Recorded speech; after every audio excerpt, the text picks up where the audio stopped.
त्रिकोण. किती बाजू आहेत त्रिकोणाला? 3. आणि कोपरे किती आहेत? 3. शाबास.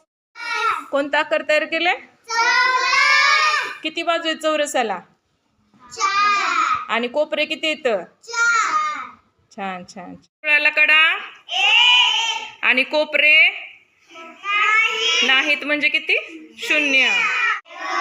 कोणता आकार तयार झालाय? आयताला किती बाजू येतात? 4. आणि कोपरे किती येत? 4. छान. हा, तुम्ही काय बनवले रे? रेष बनवली का? बर बर, छान छान. गौरी, चौरस. हा